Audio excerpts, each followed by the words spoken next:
Hi friends, welcome to the Happy Homemaker. Today I am making an eclair cake and I'm cutting this here for you. It's delicious. I was so happy that I found this recipe and I doctored it up a little bit, but it came out really great. This needs to sit in the fridge for at least 12 hours, so preferably overnight. It can go up to 24 hours or so, and I think it lasts a while in the fridge. So that's what the final product looks like. It has layers of graham crackers and French vanilla pudding and a chocolate frosting that's really delicious. So I'm going to show you how to make this today. You start by whipping 1 cup of heavy whipping cream in the mixer, and you're going to mix that into your base. The base is going to be vanilla pudding, and it's actually prepared vanilla pudding. You don't have to make your own. So that's something much better than if you were going to make your own pudding with egg yolks and all of that. That takes a long time, and it can be a little tricky for you to get the egg yolks to the right temperature. So using the vanilla pudding that comes in a box is a great shortcut, and it's actually pretty tasty. I really like the taste. So what I'm doing is I'm whipping the cream, and it takes about 3 to 5 minutes, and I'm going to show you the consistency and what it should look like. It should be stiff peaks when I turn over the mixer there, you can see, so it's pretty stiff.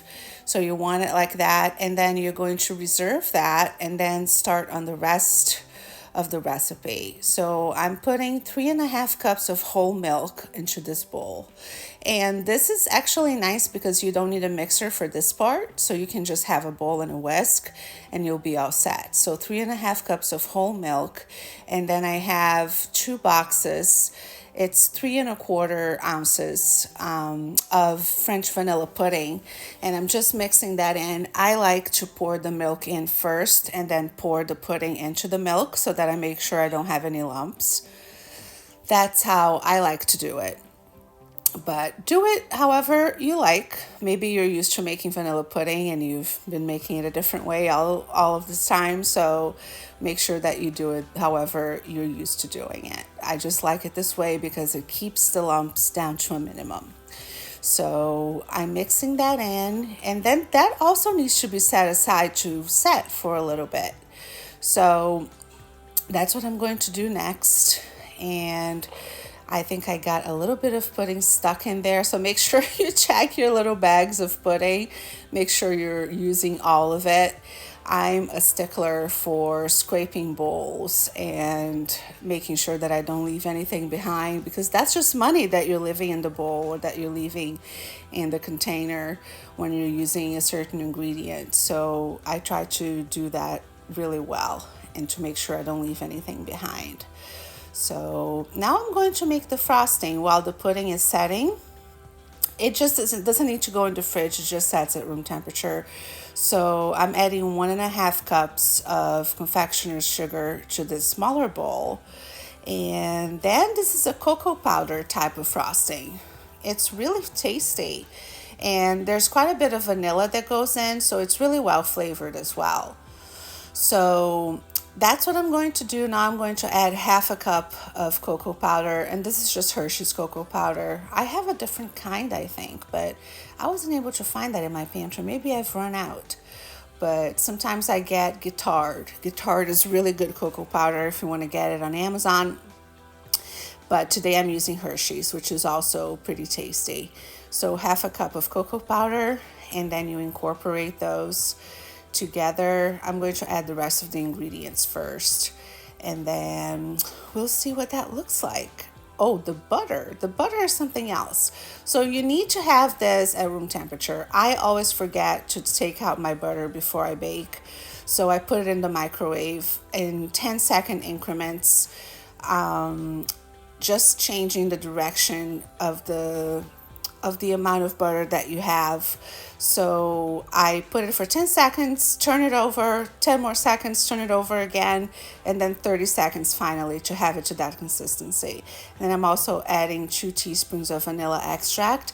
Make sure you use good vanilla. I don't like the imitation stuff, I'm sorry. It has to be real vanilla extract. And that's really good. And then for softness, you're adding also 2 teaspoons of light corn syrup. So that's something that's going to make the frosting really soft, and it's not going to get overly hard in the fridge, and it's also going to be shiny. So it's really nice. And then I'm adding between a third to half a cup of whole milk here as well. I wouldn't attempt this recipe with skim milk if I were you. Maybe it would work, but use the whole stuff when you're trying to bake, especially when it's something indulgent like an eclair cake. Go for whole milk. You could even use half and half, whatever you have in the fridge. Don't use skim milk though. I don't think that would give you a good result. So this takes a little bit to incorporate. You can also do this with a hand mixer. I didn't want to take mine out on this day, so I'm just going at it with a whisk, but in a little bit it will start to incorporate. It's just that cocoa powder is a little more difficult to incorporate, especially with the confectioner's sugar as well, but as soon as the milk gets a hold of that cocoa powder, then it will start to look like ganache. So this is actually a frosting. It's not ganache. Ganache is usually chocolate and heavy cream together that you heat up and then that you let set, which would also be delicious on top of this eclair cake. But this frosting is also delicious, and it's so easy to make. You don't need heat, you don't need anything else. You just mix it up in a bowl and then it's ready. So maybe I should have sifted this. If you have the patience to sift confectioner's sugar, go ahead and do that. I was just trying to get rid of the lumps with the whisk, and it worked pretty well. So that was something else that I did. And you see me cleaning up there. There's always some chocolate spilled or cocoa powder, but I try to clean as I go. So that's one of those things that I'm always doing. I'm always wiping everything down. And it makes it really easy to have a clean kitchen by the end of cooking. So what I'm going to do now is that I'm going to incorporate that heavy cream that we whipped when we first started the recipe into the pudding base. And the pudding has set already. It's probably been about 5 minutes or so. So you see me scraping down the bowl with all that I've got. I don't like to leave anything behind. So then what I'm going to do next is that I'm going to fold this in as gently as you can, because you don't want to deflate that beautiful whipped cream. So you see that I'm turning the bowl as I go and then going under and over. So under the pudding and over it, so that everything is incorporated well as I turn the bowl. That's perfect folding technique. That's what you want to do. And then mix it all in. And that is a much nicer base. It's much richer. Some of these recipes, if you were to look for eclair cake online, also have, what's it called? That store-bought whipped cream. I don't think those things have taste, so I don't buy it. I whip my own cream, so that's something else.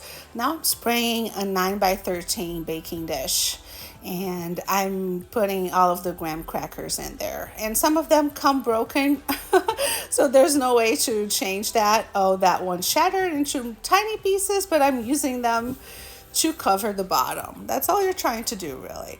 And this is the bottom layer, so it really doesn't matter that much. But I figured out a little trick that if you snap the cookies in half first, it's easier to get them into those smaller pieces, just like what I just did there.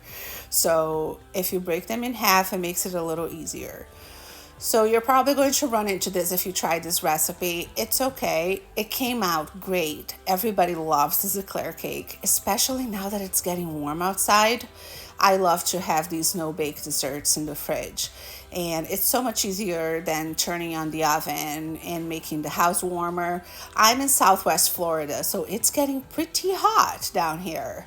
And we're about to escape up north. we leave in about a week and a half. We have a beach house in Massachusetts where we spend our summer. So we're leaving the heat behind, but for now, I don't want to bake and have the house get even warmer than it already does, even though we have air conditioning. You do whatever you can not to overpower it. So that's something that I always keep in the back of my mind. And if you are in a warmer climate, you can relate. So what I'm doing there is that I covered the bottom with the graham crackers, and now I added half of the pudding just by eye. You don't have to measure anything to cover the graham crackers, and I'm doing a second row of graham crackers. And this turns out delicious. It's a great way to use up cookies that you might have in the cupboard. Maybe they're not as fresh as they used to be. This is the best way to do them when nobody wants to eat them. That's how it is at my house. If anything has any hint of being stale, nobody wants to eat it, so I don't know what to do with it.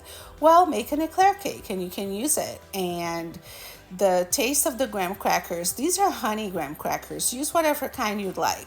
But I think that the honey graham crackers really work well with this recipe. And now I'm going to spread the rest of the pudding over the top. And you can see how easy this is. This is not a difficult cake at all, and especially with it being no bake, it's even easier. It does require quite a few dishes. So what I did this on this day is that I unloaded my dishwasher, I made the cake, and then I ran the dishwasher immediately because I had a bunch of bowls and the mixer bowl and utensils and plates and everything. So I just ran the dishwasher in the middle of the day, which I usually don't do. I usually just run it at night. But now I'm just, spreading that pudding over the top and, take care with it. Be a little gentle with it. You want to get it to the border so that it covers all of the graham crackers, and there's going to be another layer of graham crackers on top, so 3 layers total. This used up most of a whole box of graham crackers, so you really do use most of it. I was trying to use the prettier ones because this is the top layer, and it's not going to show anyway because it's going to be covered by the chocolate frosting, but I just wanted it to be neat. So I'm trying to do those pieces of cookie as neatly as possible, and I just wanted it to look pretty. And nobody's going to see those bottom ones, so that's okay, but the top should be pretty. That's how I like to do things. So this is a great recipe to try, especially in the summer. Keep this. If you're having a barbecue, if you're having people over, this serves about 12 people. If you have smaller portions. If it's my family, it probably serves 8 or so. But if your family is a little less greedy than mine, then it will probably serve 12 people. It's a 9x13 baking dish. So make this for your next potluck, for your next barbecue. It's a great cake. You can make it the day before. It actually needs to be made the day before. So you see that luscious frosting going on top, and it's pretty liquidy. It's supposed to be that way because it keeps the cookies really moist, and it really makes it a luscious dessert with the way that it is. If it were a little bit firmer than that, I think it would come out too gloppy and I wouldn't like it. So it's the perfect consistency. This is a great recipe. The ratios are perfect. So I'm just taking some time there to spread the chocolate frosting over the top and cover the whole pudding. And then this should go in the fridge for about 24 hours. I've done as few as 14 hours, and it came out really well as well. You just see, at the end when I cut into it, that had been about 14 hours that it had been in the fridge. So I'm covering it up with plastic wrap, and then into the fridge it goes for 14 to 24 hours, depending on what you'd like. So now I'm going to cut it into smaller pieces. This is a pretty small piece that I got, I think. But we still have a couple of days for this dessert to last. and it's the perfect way to have a great dessert that's super easy to make. It's super inexpensive too because milk is inexpensive, the pudding's inexpensive, cocoa powder costs a lot less than chocolate. So it's a budget friendly choice, and I think it's the perfect way to end a meal. I think you need to have dessert, enjoy life. And I'm going to cut into it once again so you can see how luscious it looks.